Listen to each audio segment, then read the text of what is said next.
Brian, get her.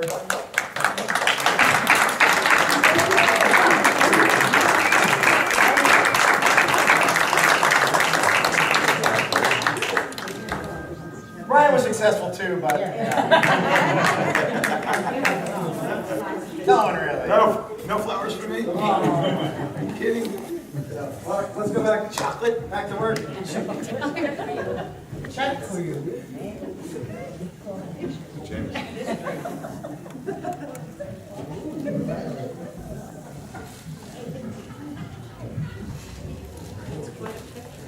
That's a great picture.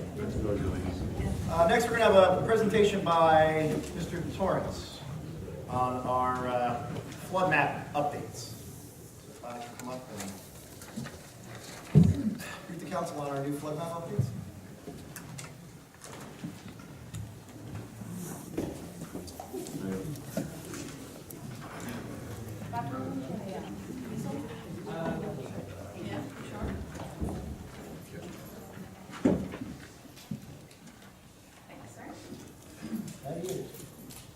Colleen had asked me to come in and give you a little update on the flood map, where we are and where we're headed.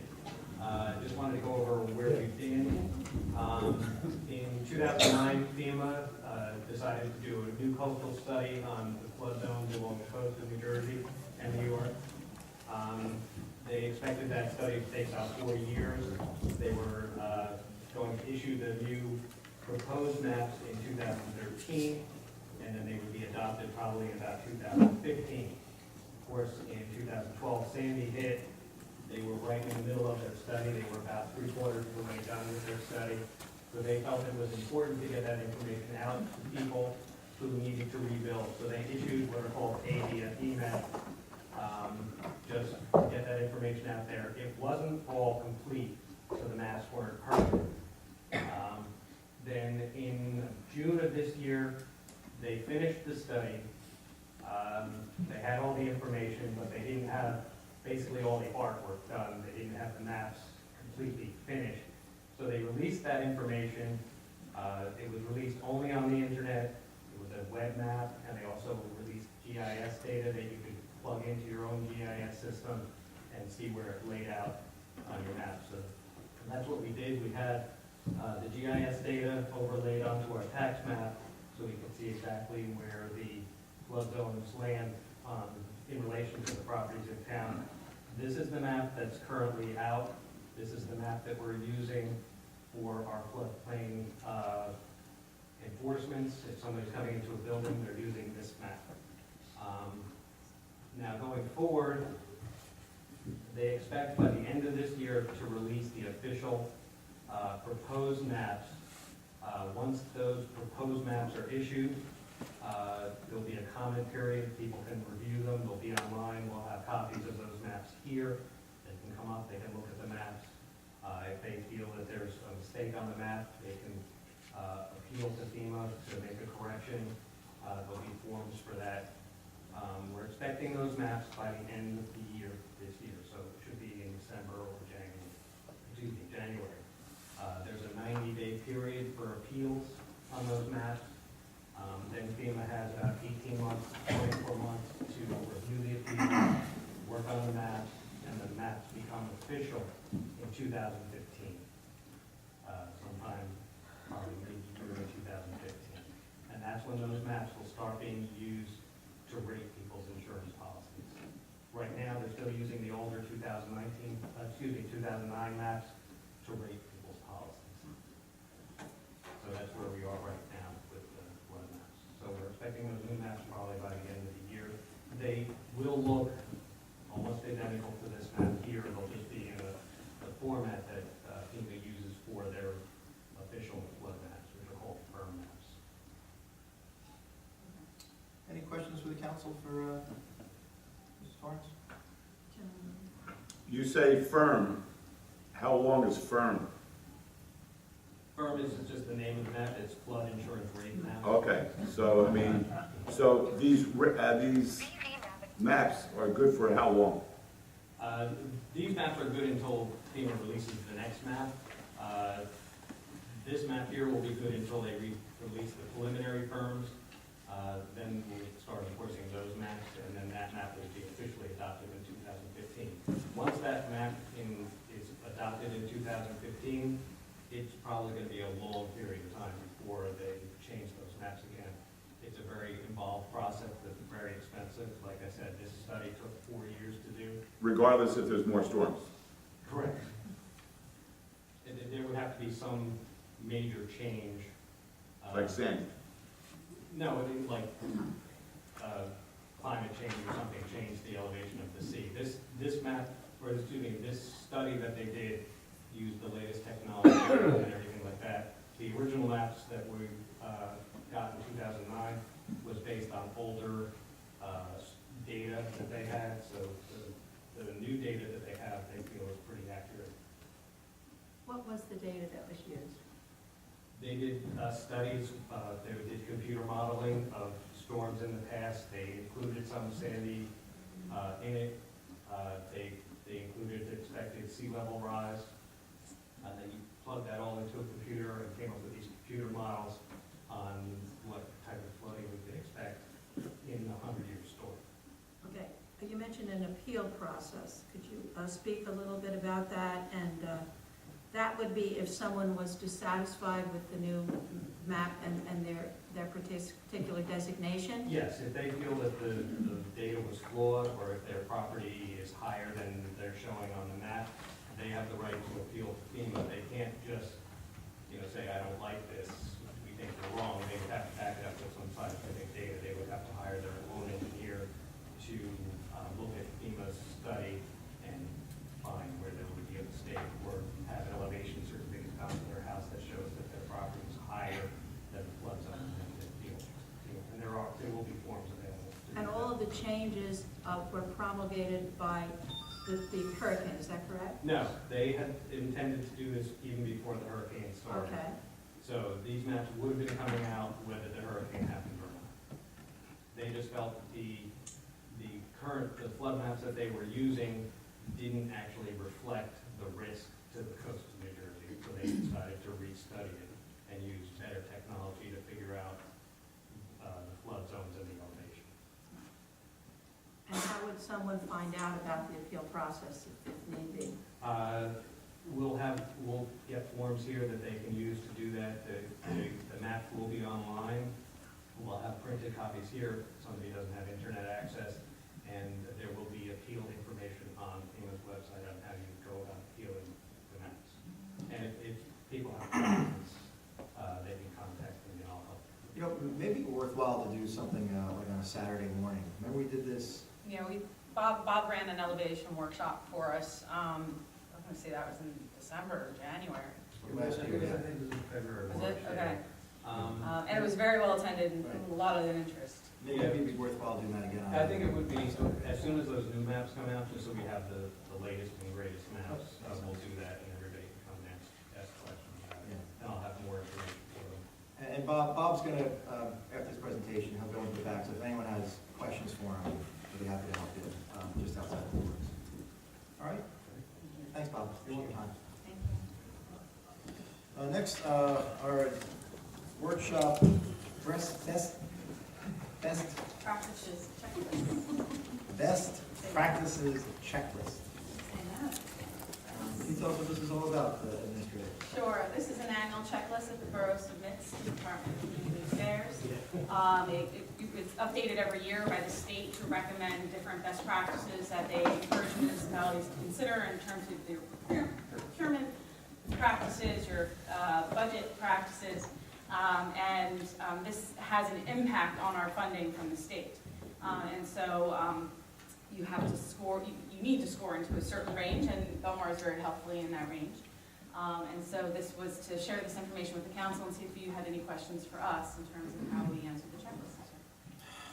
Do we answer the same as we do every other year? It's pretty much The same. questions change. So new questions are added to suggest new things. There's always an emphasis on interlocal agreements of towns, of which we're able to exhibit that we continually do well in that area, where we're always looking for shared services. And so, in general, they're split into a couple different categories of general management, financial standards, procurement, budget presentation and preparation. A lot of these discussions we have with you throughout the year in terms of questions and public hearings on the budget and things of that nature. Does the funding increase if you're higher up in the healthier? No.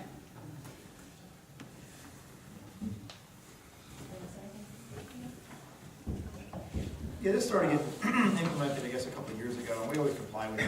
It seems more.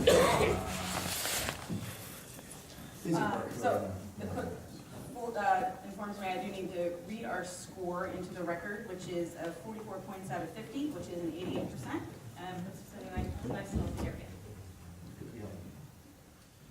All right, that's it for workshop. Anyone have anything they want to bring up on workshop? No? All right, any petitions out there? Let's have reports of mayor and council. Okay. Councilman McGovern, would you like to kick us off? Sure, I will start off. Certainly, I'd like to thank the voters of Belmar for re-electing me to another term here in Belmar. Congratulations again to Janice. Although I did win yesterday, I find it very sobering that nearly 1,000 people didn't vote for me. So that will be my incentive to work hard for the next 3 years to try and win some of those people over. So in other words, I'm not just going to sit on the fact that I won. I'm going to be more concerned with the people question why didn't they vote for me. So that's how I'll work. If you look outside in the foyer, the Historical Society has a bottle display. Years ago, very early in the Belmar's era, there were several bottling companies in Belmar. Even though there's none anymore, you can still see the one company, Nicholson Building on 13th Avenue and Railroad. The name is still up there. But if you look at the display, you'll find it very interesting out there. Very well done by Naomi Reisner and Pat O'Keefe. On Monday, we had a Harbor Commission meeting. And I just want to bring up, there's a couple things that they brought to our attention. One is the fact that the marina itself needs some maintenance dredging. I know there's talk about dredging the river, but at low tide, there's some docks that only have 2.5 feet of water, and several of the bigger boats are hitting bottom. So we need to keep the marina in great shape. We need to come up with an idea for maintenance dredging and where we could put it, or if we can piggyback on what Neptune and those other towns are doing. It's very important to them. Also, they're very concerned with the security down there. There is problems on the boat, and as it's explained to me, the problem is coming with boaters coming in from the water side to the docks, that you probably don't see them, and they hop on the docks and they break into the boats that are there. We did just get a grant for $300,000 for a new camera security system, but maybe we might need somebody there on the ground at night when boats do approach the docks from the water side. Also, the problem was parking for the party boats, especially when it comes to like the evening clientele, because in the last 2 years, the restaurant has had people come and park there, and the party boat fishermen have to park down by the L Street Beach, and when the boats get in at like 2:30 in the morning, they have a long walk to go. So if we can sit and figure out some way to allow the party boat fishermen to park in that one area until 7 o'clock, because when the boats leave, then any empty spaces can go to anybody. But that was a concern to the party boat captains. And finally, that marina is really super busy, and our person down there, Charlie Vanderleen, does a great job, but sometimes his plate is overflowing with work to do. So now's the time we want to probably consider giving him some experienced help, especially during the summer season, from like Memorial Day to Labor Day, so that we can have someone there more than just the 8 hours a week. So that, all the boat people, all the harbor people thought that would be a great way to do it. Good news is, back in February, we had a project worksheet for emergency protective measures that we supplied to FEMA. We applied for $390,000. It just came back today that FEMA has updated that amount to $1,383,000 for our emergency services for after the storm. So that's an increase of $1 million that FEMA will supply to us for all those emergency services, for the food that we supply for the volunteers, the police, the firemen, the blankets, the gloves, all the things that we needed during those 2 or 3 weeks. They came through with $1 million extra. Great. Thank you. Council President? Thank you, Mr. Mayor. Please remember that the Mayor's Wellness Campaign Food Drive, which is running from November 1st to December 20th, will be a wonderful boon for the people during the holidays. All food items will be dispersed to the Belmar Council of Churches food pantries. Out-of-date items will not be accepted, and preferably no glass containers. As you probably know, the federal government is making huge financial cuts to the food stamp program. So the food pantries will be busier than ever. So please think about donating to our food drive during the holiday. Collection baskets are here at the Main Street entry and at the Belmar Public Library. Unfortunately, the music program for special needs children isn't going to fly, as we had very little or almost no interest in the program.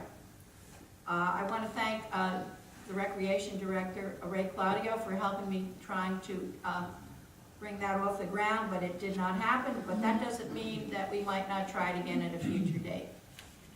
MOVE, the Long-Term Standing Recovery Organization, is hosting an informational program about house lifting. The program will be held on Thursday, November 14th at 7 p.m. at the Manasquan Elks Lodge.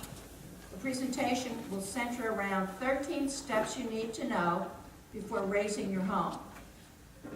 Again, I just wanted to make another announcement about this. I did at the last meeting. Free eye screening is available the second Monday of every month from 3 to 6 p.m. at the Monmouth County Health Department in Freehold. You can make an appointment by calling that office. Our ADA program for families of special needs individuals was both informative and helpful. Hillary Freeman, an attorney, and representatives from the Mid-Atlantic Resource Group spoke about planning for handicapped family members after immediate family support members are deceased. It's important that people who need this information receive it. Attendees who were in attendance were pleased with what they learned.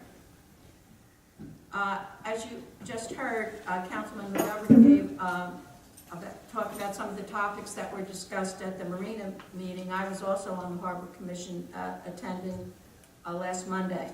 I also want to add that bids are due in 3 weeks for the construction of the concrete docks. So that will be taking place over the winter and hopefully good for the spring. We're also employing and pursuing a grant from the EDA, Economic Development Association, for the new bulkhead and the rehabilitation of McCleary Park. I was very, very pleased with the borough's involvement with student government. This is a long-standing program from the Belmar School. It's been in place for many, many years with many of our students participating. So these are future community leaders in the making.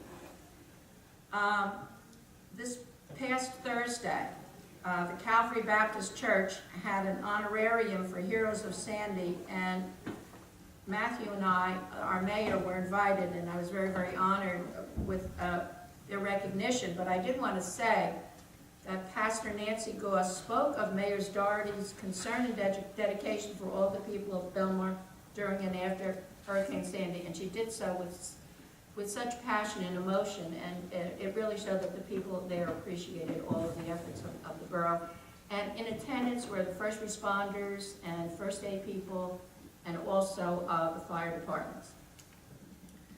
Lastly, I wish to congratulate Councilman McGovern and Councilwoman-elect Blackburn for their victory in securing council seats. I have every confidence in their ability to lead our community, listen to the concerns of our residents, and plan for Belmar's future. So congratulations again. That's all I have, Mr. Mayor. Thank you, Councilman. Councilman Dean? Thank you, Mr. Mayor. Veterans Day, November 11th, today after the Marine Corps birthday, November 10th, at 9:30 a.m., Monument Row, Main Street, between 12th and 13th Ave, there will be a ceremony. And then at the Doughboy statue at 10 a.m., Railroad Ave between 7th and 8th. Again, that is November 11th, that's Monday. Post Commander Daniel Moynihan will be giving the presentation. And then also, memorial service for the USS, I'm going to say this wrong. Juno. Okay. A memorial service will be held on Wednesday, November 13th, 2013 at Calvary Baptist Church, 13th Ave and E in Belmar. Time is 7 p.m. This memorial service is sponsored by the Belmar Wall Juno VFW Post 2620. This service is in honor of the 4 young men from Belmar who lost their lives in the sinking of the USS Juno during World War II. They are Joseph McConnell, Alfred Fergiano, Robert Sherman, and Francis Class. The Juno was torpedoed and sunk on November 13th, 1942 at 11:01 a.m. and Daniel Moynihan will be doing that as well. And we got back our frivolous lawsuit from, are we allowed to talk about this, Mayor, at all? That came in today. Probably should wait till we get the full report from our attorney. I think it hit our attorney got it around 4:30, so we'll have him put together a memo for the whole council. Okay. Because we do not have executive sessions, I do not know when the proper time is to talk about this. So we shall wait till next meeting, next month? Yeah, whatever the next meeting is. But I think between now and then, we can have Mr. Northgrave put together a memo and send it out, as long as it doesn't violate the Open Public Meetings Act. I believe we can do that because it's client attorney, yeah, it's litigation. So as long as whatever email he sends out, obviously it's not for distribution, it's for council only, just like a closed session. We can make it public at some point, but it's concerning litigation. Okay. That is all. Thank you. Councilman Nicolay. For Belmar Arts founding chairman Tim McQuarrie premiered his musical Coyote this past Sunday to an enthusiastic audience. This week is the final week for the Masquerade and Swans art show, 2 shows. The gallery will be dark for the next 2 weeks, reopening with Wearable, Usable, Functional. It's an art show where they've got a lot of unique and interesting gifts. So if you can go over there and check out the items, they're really great for holiday gifts. They're also working on the new stage that should be completed shortly. Belmar Elementary School, it was an incredible few weeks with the new playground going up. Belmar Elementary School playground dedication erected in honor of young Avielle Richmond. She was one of the first grade students from Newtown, Connecticut, the school shooting. And we had the dedication of the playground at the Belmar Elementary School. Hundreds of students and families were there. It was a moving ceremony, and her parents, Jeremy and Jennifer, spoke. We did get to meet the parents prior to the ceremony, and for me, it was one of the most special days of being a council member as well as a resident. So again, it was a very, very special week. The school's begun planning of its January Collaborative Professional Development Conference. The focus is personalized learning environments, and this is where the teachers themselves can hold workshops. School is closed Thursday and Friday for the NJEA Teachers Convention. Belmar DPW, they completed their brush pickup and continue to pick up leaves. They assisted the elementary school with tree removal, playground removal, painting and helping get that area ready for the playground. Blown out water lines at beach for winter. Worked with great volunteers in McCleary Park and Lake Como to improve the landscape. They placed 6 yards of rubber mulch at the McCleary Park playground. So as Claire mentioned too, it looks like McCleary Park is starting to come around. They had the Touch a Truck event. I don't know if anybody got to it, but I found it great. I dragged my kids, but they enjoyed it too. I used them as an excuse. Plus just the regular day-to-day DPW needs. Belmar Business Partnership, they're getting ready for the holiday season. So again, please shop locally. They're revamping the VIP program, so there will be no advanced sign-up needed. Basically, the VIP program is a card that you receive, and when you go to stores, there's different promotions that are taking place. And it's definitely worth having and saving money with. They are partnering with the Chamber of Commerce and Tourism to promote the second annual 10th Avenue Freeze Out. So please stay tuned for information on that. And they're preparing for the 2014 budget, and they look forward to another productive year. I think the BBP is doing a tremendous job. I think they've come a long way in the past year. We've gone from about 23, 24 vacant stores down to 7. And that's definitely just because of the shape of the town and how things are improving, but also a lot to do on their part. So that is it. Thank you. Thank you, Councilman. I'm going to be pretty brief. We had a passing recently, longtime Belmar resident, Peggy Farron, and she's actually, they have a wake for her tonight, 4 to 8 at O'Brien's Funeral Home, so it'd be nice if members of the council were able to stop by and see her as well. The only thing I wanted to mention was to congratulate Brian McGovern on his election victory, along with, again, Janice Blackburn. We look forward to serving with Janice. Unfortunately, Claire Dyke didn't run again for re-election, so this is going to be just the last couple of months of Claire being on council with us. And I also want to recognize and talk about David Schneck. He was one of the candidates as well, along with his running mate Tom Berg. I think it takes a lot of guts and courage to put your name on a ballot and tell people what you believe and ask for them to vote for you. However it turns out, I think Councilman McGovern would agree with this too. It's not easy to do. So I just want to recognize David Schneck, who's here with us tonight. And his right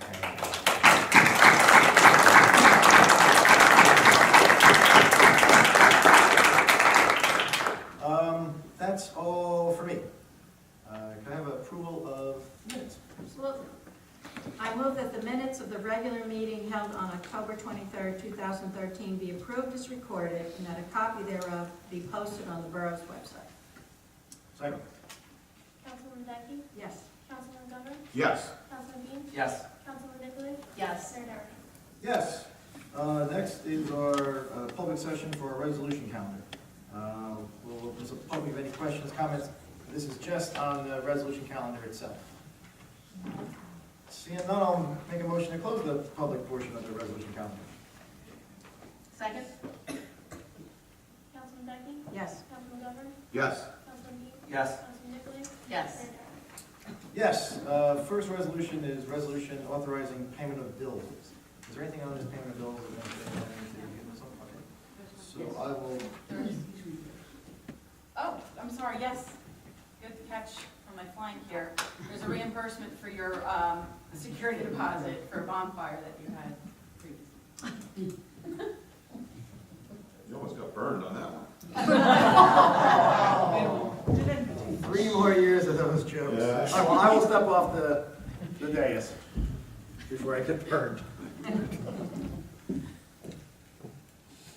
I make a motion to approve the bill list. Do you have a second? Second? Councilman Dyke? Yes. Councilman Governor? Yes. Councilman Dean? There's a $5,000 payment to, I don't know who's on abstain. Councilman Nicolay? Yes.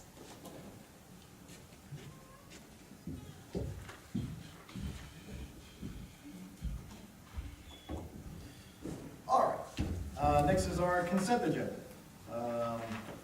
It's pretty short. I'll offer and move for adoption for the consent agenda. One of the things I think that's important, or worth pointing out is the redeveloper agreement with. He had to leave. He has a question for me and left. But this is hopefully gonna get us to the point where the notorious ice house will finally be torn down and something will be put in place. And you can see the progress that's happening at Havens and Hamptons. We're already starting to break ground, I think soon. So that's one of the resolutions I think that's worth noting on here. So I will offer and move for adoption of the consent agenda. Second. Councilman Dyken? Yes. Councilman Donovan? Yes. Councilman Dean? Yes. Councilman Nicholas? Yes. Mayor Nardi? Now, the resolution authorizing refunds. That was not yet. That was All right, yes. Next is our ordinances. Second reading public hearing, ordinance 2013-18, ordinance amending and supplementing chapter 40, development regulations to revise general ordinances of the Borough of Belmar to include a brewery facility as a permitted principal use in the CBD 1 zone. So I will now open this up for any public comment. This is something we need to do to amend our existing ordinances so that a craft brewer is interested in purchasing and renovating the existing Freedman's Bakery building. So any public comments, questions on this? Yes.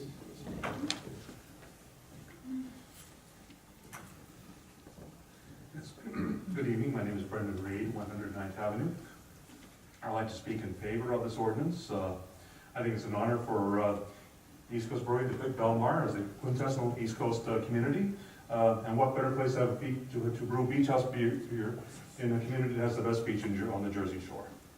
I also want to applaud them for selecting the Freedman site.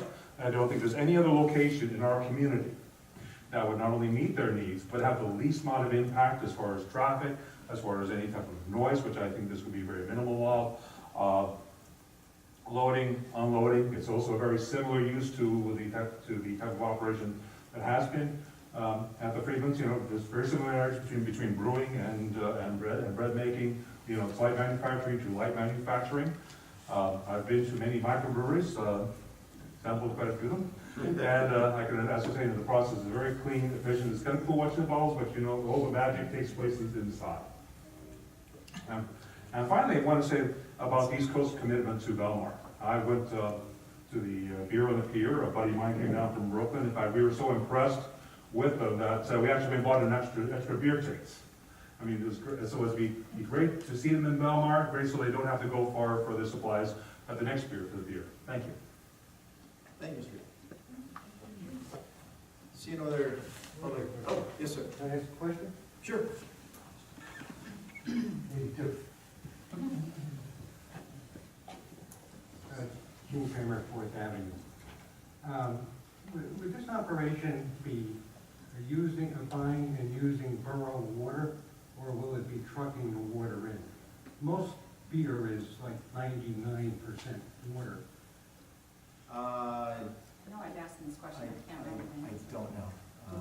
It's probably more of a planning board question when they're at the planning board, because what the council's doing tonight is just amending the zoning ordinance, but they are here if you wanted to ask them. But at the planning board, you know, their issues. Yeah, actually, I think this is a question that might be of interest to a lot of people in town. Right. We've had problems with drinking water, and just recently made a $5 million passed an ordinance to make improvements in that. Sure. And I guess what I'd like to know here is that, you know, this gentleman's coming in, putting in a brewery. Do we sell him water? Are we obligated to supply him water of a certain quality? Like I said, one of the most important ingredients in beer is water.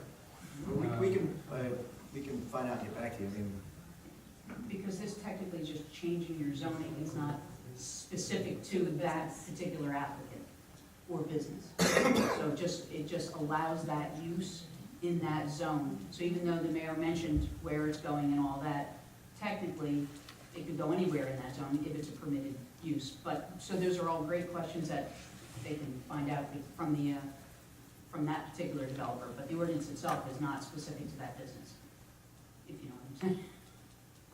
Well, I know what the ordinance says, and it seems that by referencing state standards here, the state regulations, that this really sets the framework for what this brewery would actually be. Just the seasonal restrictions here, this would be 31,000 gallons of water, and I guess that's the top end. Also, what rate would, that operation pay for that water?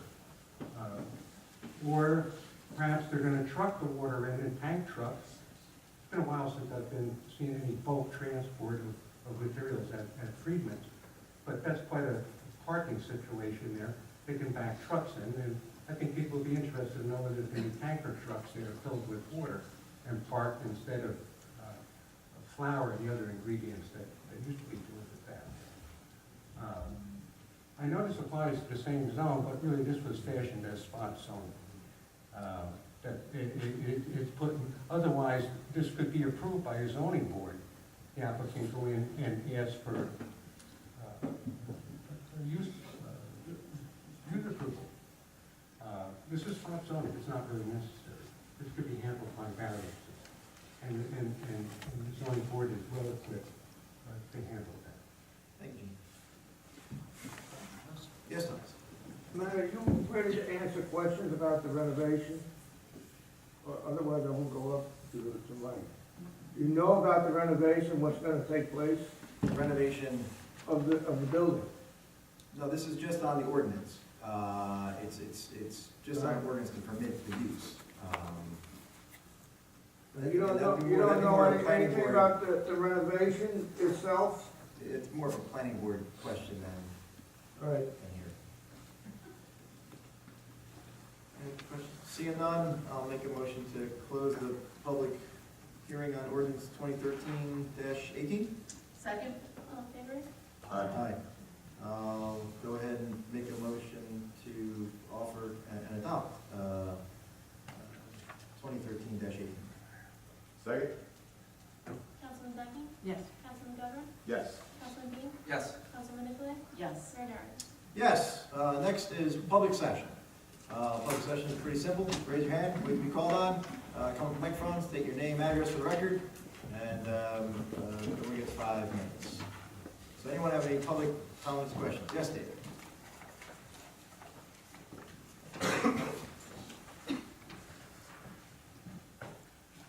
Yeah, David Schnack, 302 C Street. I just wanted to publicly thank everyone that worked so hard on the campaign and everyone that contributed money, and so many people actually worked really hard and contributed a lot of money, and I just can't believe how lucky I was to get so much help with it. And I want to thank the 40-something odd percent of Belmar residents that voted for our side, despite everything going on. And I find it particularly gratifying that I won my own district, my home district, so that made me happy. Our district, Matt. And that's it. I'm glad it's over, and I'm finally gonna be able to maybe spend some more time with my dog. And I'm sure you want to thank your wife Karen for everything for your campaign. Oh yeah, Karen did a lot too. Yeah, I should thank you. I should publicly acknowledge that. Okay, thank you. Now I'm in trouble. Thank you. Congratulations on your campaign. Like I said, it's never an easy thing to do. Well, not here. Yes, James?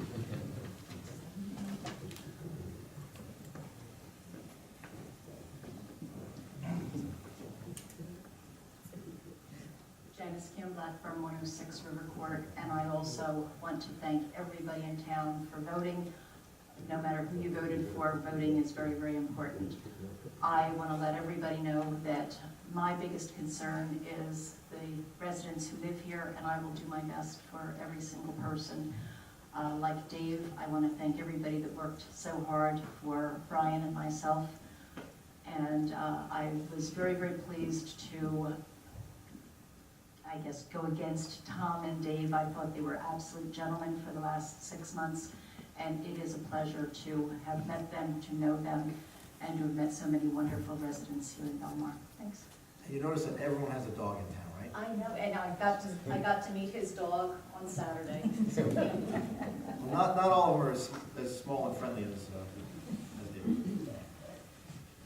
Any comments? Yes, sir. Mike.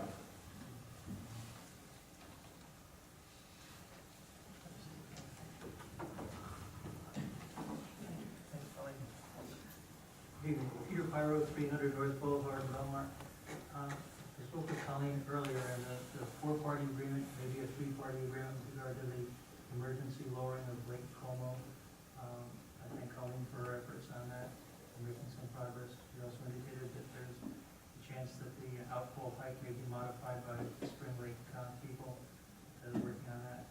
And Colleen is keeping me apprised of the multiple hazard mitigation requests submitted by Belmar, one with regard to the steel sheeting and the dunes in the ocean, and the other with regard to the dredging of Lake Como. Is there anything we can do to help that cause? I'll push the people from the governor's office. We met with them sometime in the summer. Is there anybody else we can push? That's the best place to. Yeah, as I think I mentioned just really briefly, the governor's office really has the most influence over the awarding of those grants when it's time for them to roll. So any and all pressure and encouragement towards the governor's office would be helpful. I've heard that there's another tranche of money coming in. Yes, soon. We don't know exactly when. No. Because the federal government gives it to the state, and then the state doles it out to the municipalities. Yeah. Yes, thank you for your efforts in that regard. And Yes, thank sir. Colleen for her good efforts. You already, just technicality, you already passed a resolution back in September with regard to the four-party agreement. If there's not a three-party agreement, do you have to start the process all over again? We had that discussion today. The four parties involved in that four-party agreement met today. SMERSA had some concerns that their attorney had presented. Essentially where we are is that all parties are very happy with what we drafted and that this council passed in September. So SMERSA has their meeting next Thursday. They will either pass that agreement and become a member of it or not. And if they do not, then we will change our agreement to a three-party agreement. So we can go next Thursday and say hello to Mike and company? That's a great idea. We'll do that. Please do. Keep pushing. Thank Yes. you. Thanks, Peter. Any other public comments, questions? Yes, Brett.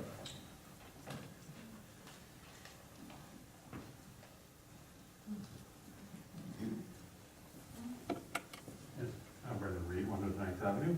I'd like to offer my congratulations to Councilman McGovern on his reelection and to Councilwoman-elect Janice Cohn-Blackburn for her election. We look forward to seeing her on the dais.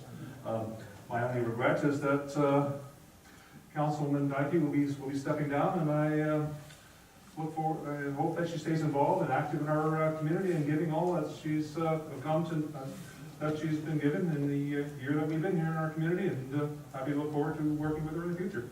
Thank you very much for your kind words. Thanks, Brett. Any questions, comments? Yes, Kyle.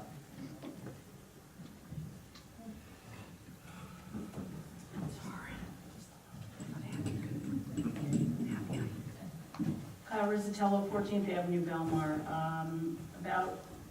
I'm not sure exactly, 2 weeks ago, the Belmar Cares Breast Cancer Support Group, we had a concert fundraiser here at the gymnasium, and my one biggest concern was the lighting outside the building is terrible. If it wasn't for April getting a lamp off of her desk, we would have had no light at all at that entrance. So my question is, with all this money we're spending on things, can you get some decent lighting outside this borough hall? Even tonight, coming in for the meeting, the 6th Avenue side, it's extremely dark at night. So you've got Main Street dark, and you've got 6th Avenue dark, and I really think something needs to be taken care of. Well, I think, Director Campbell, you would like to address We that? actually had an electrician look at it yesterday. Atomic came down and looked at it for us. Apparently, we've had a group of squirrels living in the baffles, and they've eaten through the wires. We know that because there's a couple of fried squirrels there. So we actually have to rewire the whole thing. I have communication with Colleen, and we are gonna come up with something, whether we do a different system, because it's not the first time it's happened. It actually happened about 3 or 4 years ago, when the squirrels ate through it and the glossy lights. So again, I think we have to come up with a better system, we are looking for alternatives, and it is being discussed, but thank you, you're right. I have squirrels in the wall in my bedroom, so we put some electrical wires in there. Gave you a great idea. Peanut butter on the electric. I had squirrels in my puppies. Seeing no other public comment question, I'll make a motion to close the public meeting, or public portion and adjourn. I'll second. All in favor? Aye.